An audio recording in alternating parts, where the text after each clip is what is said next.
Welcome to Psalms Layer by Layer, a project of Scriptura. In this video, we'll walk through the top 3 exegetical issues in Psalm 17. These are issues that anyone doing serious study of this psalm is going to have to deal with, and each of these 3 issues impacts how you understand the meaning of the psalm as a whole. In Psalm 17, the top 3 issues are the form and function of zmoti in verse 3, the text of verse 11a, and the text and meaning of verse 14. The first of our top exegetical issues in Psalm 17 is the form and function of zmoti in verse 3. After stating that the Lord did or would test his heart, the psalmist concludes verse 3 with Bal timtsa zmoti bal ya'avor pi, in what is evidently an assertion of innocence.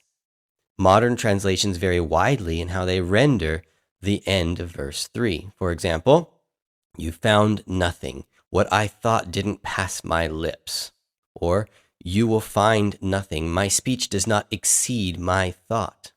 You will find nothing, I have purposed that my mouth will not transgress. According to the ESV, you will find that I have planned no evil, my mouth has not transgressed. According to the NIV, you will find no wickedness in me, my mouth does not transgress, according to the NRSV. The biggest difficulty in interpreting this verse involves how to read zmoti and how to analyze its syntactic role. As vocalized and accentuated in the traditional Masoretic text, zmoti is most naturally read as an infinitive construct from the root zamam, with a first-person common singular pronominal suffix, meaning my thinking, or you could say, that which I think or thought. Zmoti could alternatively be read as a kal katal, first common singular verb, from the same root, meaning I thought. But usually such verbs are accented on the penultimate syllable rather than the ultimate syllable, as is the case here. Other translators prefer to revocalize the text to the noun zimati, my evil plan. The syntactic relationships that this word has with the surrounding context are also contested. Some translators prefer to read this word in connection with the previous clause, while others read it with the following, whether as subject or object. This combination of semantics and syntactical issues yields 5 different solutions attested in modern translations. The first option is to take zmoti as an infinitive construct with the first common singular pronominal suffix, and to treat it as the subject of the following verb ya'avor. This produces a translation like, that which I thought did not pass my lips. In this interpretation, David is claiming that he did not give full vent to what he was thinking. But this hardly makes sense in the context where David is protesting his innocence and sincerity of heart. The second option is to take zmoti as an infinitive construct, but to treat it as the object of the verb ya'avor, meaning, my speech does not exceed my thought. According to this interpretation, David claims that he is not duplicitous, saying one thing and thinking another. Instead, there's an integrity and alignment between the thoughts of his heart and his words, such that the Lord finds him innocent when examining him. Based on the context, supported by the most plausible grammatical form indicated by the Masoretic vocalization and accentuation, we prefer this second option. A third option, which is very popular among modern translations, is to read zmoti as a kal katal first common singular verb connected with the following clause. These translations treat zmoti as the main verb of the final clause, with bal ya'avor pi as a complement clause indicating what the psalmist intended. So, I have purposed that my mouth will not transgress, in the ESV. As noted above, this is a possible reading of the Masoretic text, though the position of the accent is unusual for such katal verbs. For parallel examples of katal verbs with the stress on the final syllable, see shanoti in Deuteronomy 32:41 and hamoti in Isaiah 44:16. The biggest problem with this interpretation is that it requires the verb avar by itself to mean transgress, whereas it never has this meaning elsewhere without a direct object or a prepositional phrase indicating what is being transgressed. Thus, one would have to supply such an argument from the context of verses 1 to 2, which is plausible but not self-evident. Alternatively, if zmoti is taken as a hypothetical If I were to think, then bal ya'avor pi could be rendered as it would not exceed my mouth, which would be very similar in sense to option 2. There are no particles indicating a hypothetical sense, however. Elsewhere, wherever pe is the direct object of avar, it indicates transgression against a command of the Lord. We see several examples in Numbers 14:41, 22:18, 24:13, and also 1 Samuel 15:24. A fourth option is to read zmoti as a katal verb, but join it to the preceding clause as an embedded clause indicating the situation that God would not find in the psalmist. Namely, you will find that I have planned no evil in the NIV. This provides an explicit object for the preceding verb, timtza, though this is not strictly necessary. It would, however, require taking ya'avor without an object with the sense of transgress, which we have already noted is problematic. A fifth option is to read the word as zimati or zmotai, consisting of the noun zima, either singular or plural, and a first common singular pronominal suffix, my evil thought plan. Reading it with the preceding verb, timtza, either as its object or as the subject of a passive verbal form. In fact, all of the ancient versions read the text this way against the MT, including the Septuagint, Aquila, Symmachus, the Peshitta, Drome's translation from the Hebrew, and the Psalms Targum, the latter of which has a double translation with both a noun and a verb. So the Septuagint reads, Ukhurethe en nemoi adikia, no injustice was found in me. And Symmachus apparently translated it as Ukhures tasuneses mu, you did not find my thoughts. On this reading, then, David makes a very strong profession of innocence, where the Lord does not even find evil thoughts in his heart. Modern versions that translate similarly are divided in what to do with the following bal ya'avor pi. The NRSV takes it absolutely with the meaning of transgress. You will find no wickedness in me. My mouth does not transgress. The NJB, along with most of the ancient versions, takes it with the first phrase in verse 4, yielding, I have not sinned with my mouth as most people do. This latter solution also resolves an awkward word order problem in verse 4, which in the Masoretic text consists of two fronted prepositional phrases and an independent personal pronoun before the verb. While reading zimati or zimotai solves many problems, it entails one significant problem. The suffix would seem to imply that the psalmist did indeed have evil thoughts that the Lord is unable to find. This makes little sense in the context of a profession of innocence. If the idea was that the Lord would not find evil thoughts in the psalmist's heart, as the ancient versions take it, we might rather have expected a prepositional phrase like be, in me, instead of the pronominal suffix on the noun. Since the vocalization and accentuation of the MT is most naturally read as an infinitive construct, we here prefer the second option, rendering the text literally as, my speech does not exceed my thought. The sense is that David's thoughts and speech are in perfect alignment and integrity, so the Lord will not find anything against him, even when searching his heart.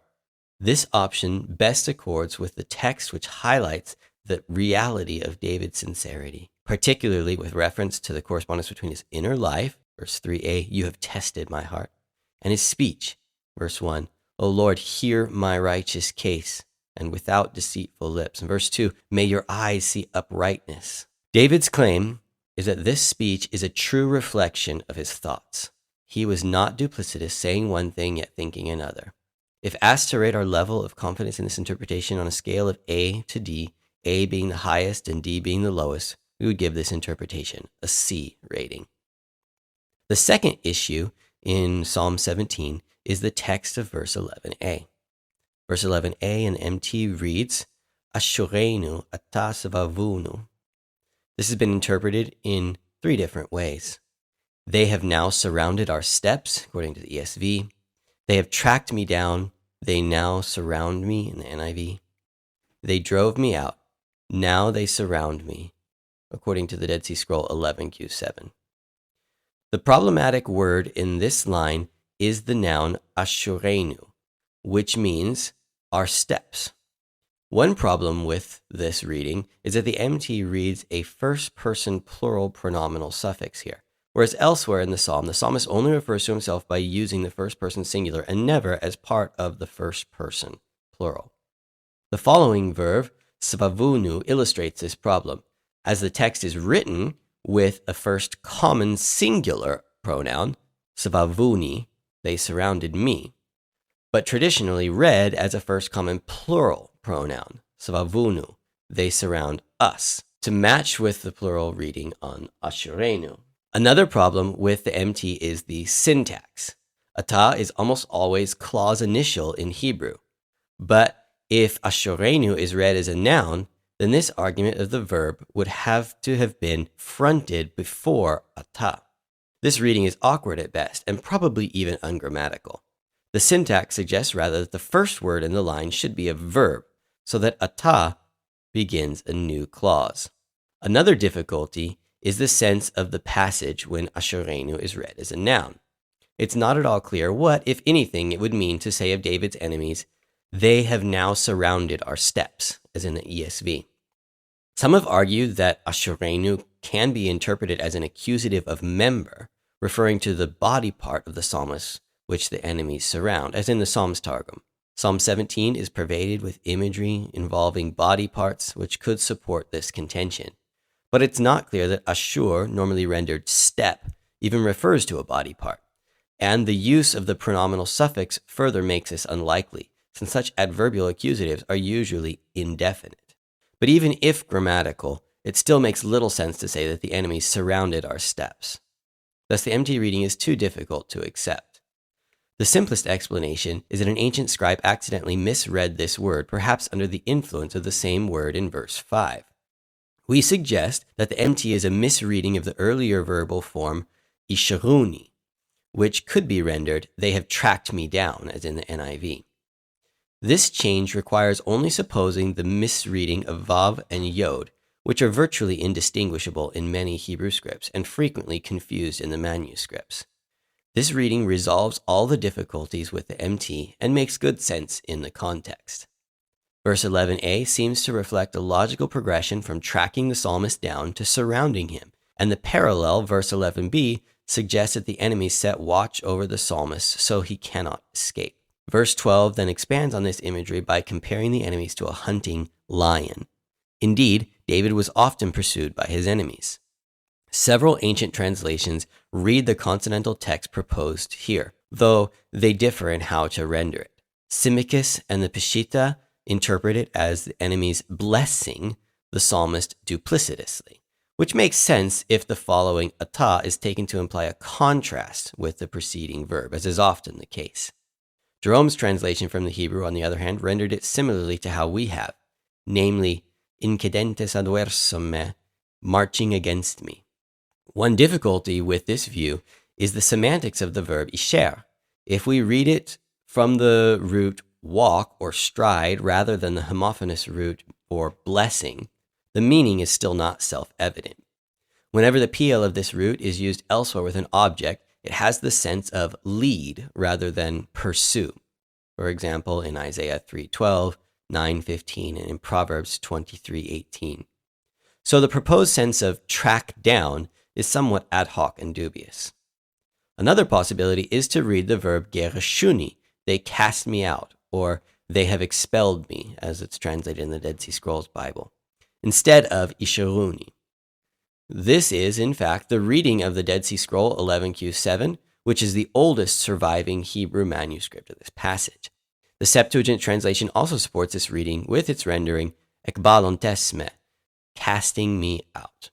Thus, our two oldest witnesses support this reading against the MT, though no major modern translations have yet adopted it.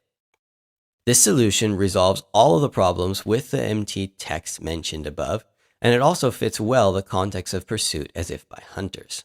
One might object that it makes little sense to chase prey out and then surround it, but perhaps the sense would be that the enemies first need to flush him out of hiding in his secure spot before surrounding and attacking him.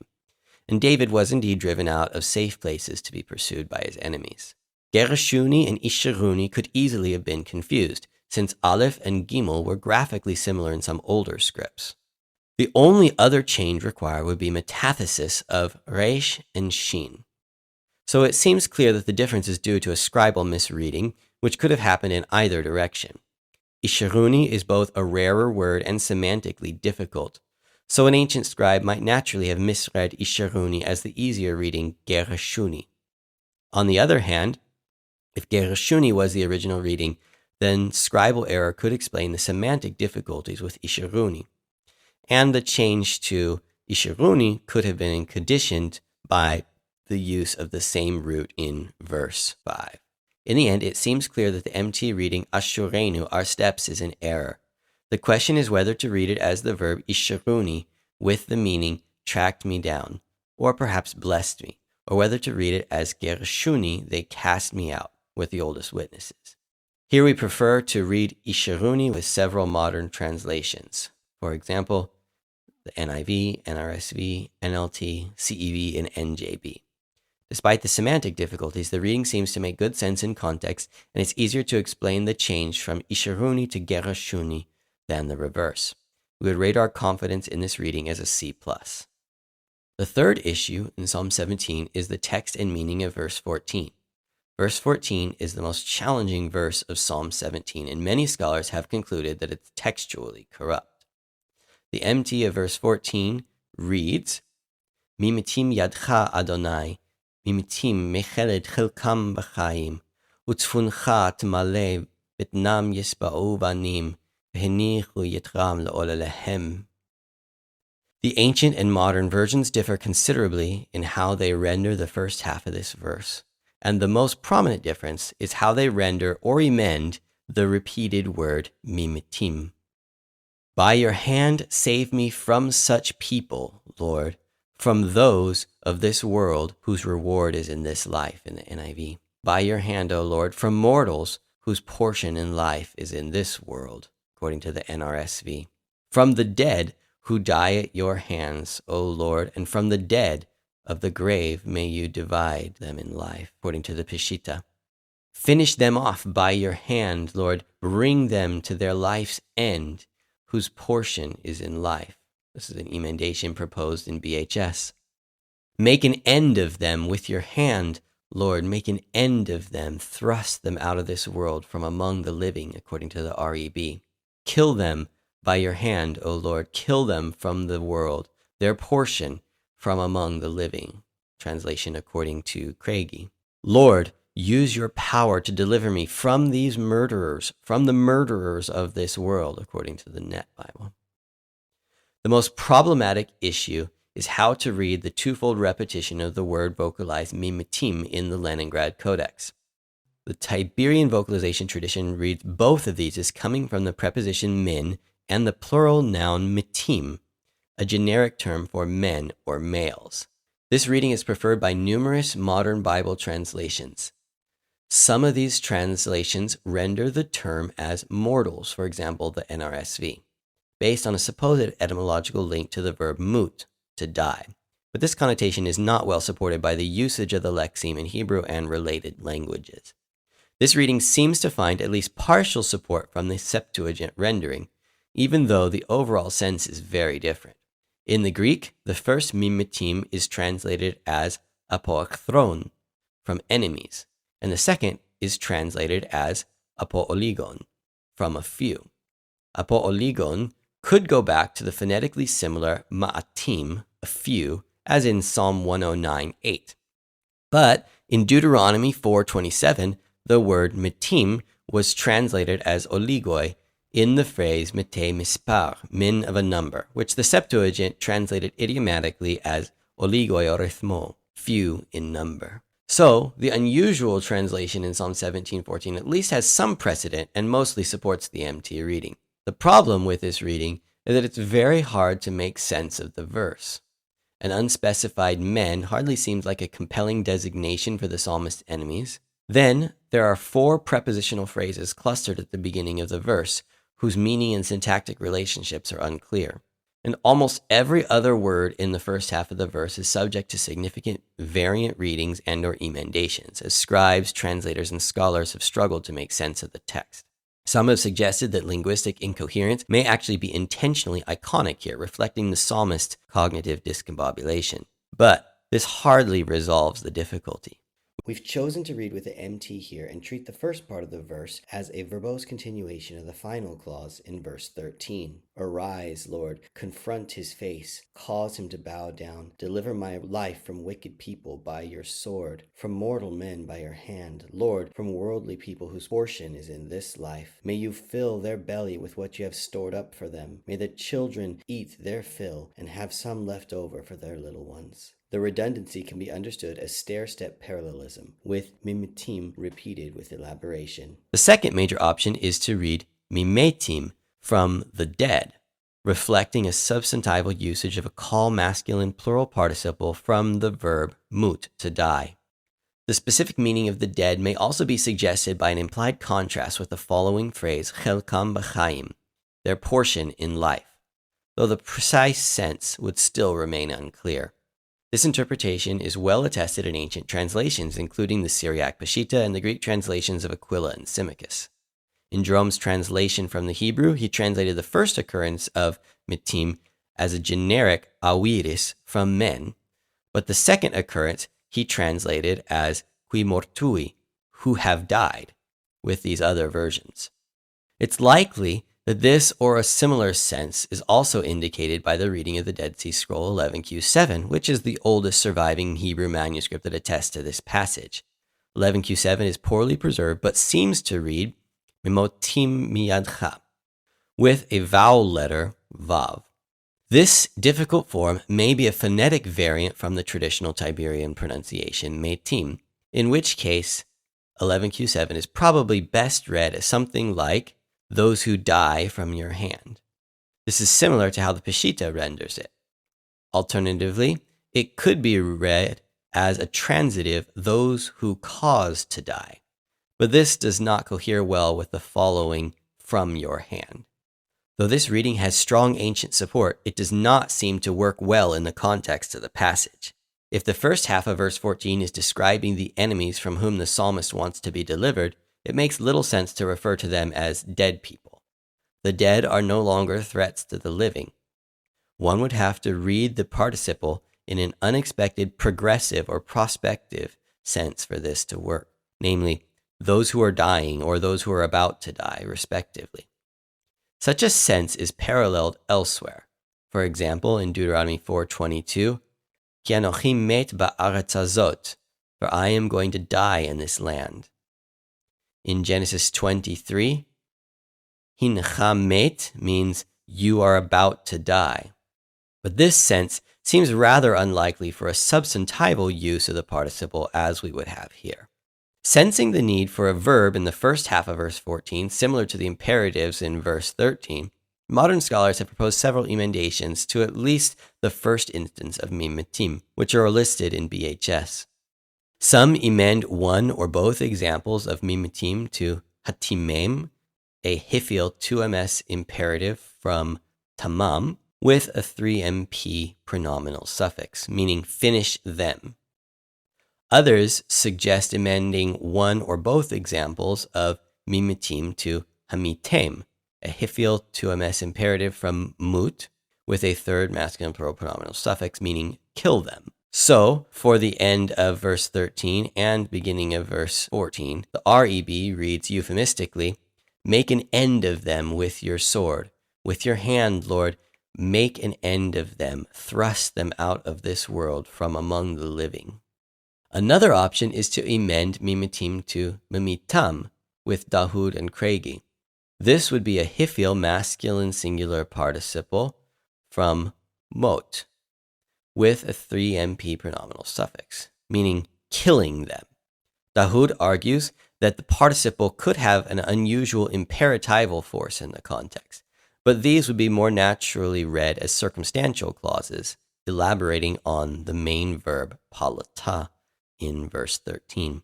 Each of these emendations are similar to the preserved text, which overwhelmingly support the consonants mem, mem, tav, yod, mem. But the lack of support for the emendations in Hebrew manuscripts and ancient versions gives pause. Furthermore, the graphic interchange of mem for hey required for an imperative form is not particularly likely in most Hebrew scripts. So it is not clear why a Hebrew scribe would have changed any of these imperative verbs to the more difficult forms we find in the witnesses. This is especially the case if one prefers to amend both occurrences of mimetim. While these emendations provide for smoother syntax, they may also introduce a new problem for participant reference. If these instances are taken as verbal forms with third-person masculine plural pronominal suffixes, this is formally in tension with the third masculine singular suffixes used to refer to the enemies in verse 13. Without the introduction of a plural form in mitim, this shift is unexpected. This problem could be alleviated by understanding the preceding merasha from wicked people in verse 13 as indicating a generic plural participant. Thus, we conclude that these emendations are not compelling. One final emendation is to read mimemitim with the preposition min and a hiphil masculine plural participle from mut, meaning from killers. The Net Bible, for example, reads, "Lord, use your power to deliver me from these murderers, from the murderers of this world." But while an additional mem could easily have been omitted by haplography, it seems improbable that this would have happened in both instances. Because of the lack of preferable alternatives, we choose to retain the MT reading here. The sense of the dead does not seem to make sense, since the psalmist would have no need to fear enemies who are already dead. The emendations proposed to date are not particularly compelling and often create new difficulties, especially if both instances of mimetim need to be amended. The MT reading is plausibly supported by the Septuagint and most easily explains the origins of all the other readings. Thus, while this reading is not entirely satisfactory, it does appear to be the earliest attested reading, and no alternatives yet proposed commend themselves as preferable. It's possible that this reading is the result of ancient scribal corruption, but we cannot as yet recover an earlier form of the text. Following the MT of verse 14 suggests that the repetition of mimetim should be viewed as an example of stair-step parallelism. Though it's possible that this verse was irrevocably corrupted in transmission, the reading proposed here with the MT seems to be the best available solution. With respect to all of the proposed options, we would rate our confidence in this reading as a B. How we resolve each of these exegetical issues shapes how we see the psalm as a whole. For zmoti in verse 3, we follow the most probable vocalization and accentuation of the MT as an infinitive construct, rendering the text, "My speech does not exceed my thought." In other words, what I say is not different from what I think. David did not speak contrary to his thinking, but rather his mouth reflected the thoughts of his heart with integrity. In verse 11a, we amended the erroneous MT reading ashurenu, our steps, to the verb ishuruni, with the meaning tracked me down. Reading this verb with these semantics is somewhat difficult. This reading works in the context and easily explains the alternative gerashuni of 11Q7 and the Septuagint. In verse 14, we retained the repeated word mimetim from the MT in both instances.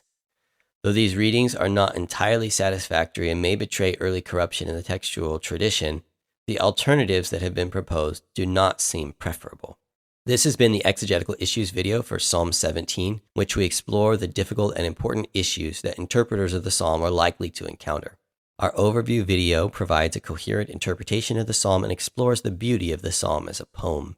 All these videos are offered free of charge thanks to the generosity of our donors. Please visit us at Scriptura.org to learn more.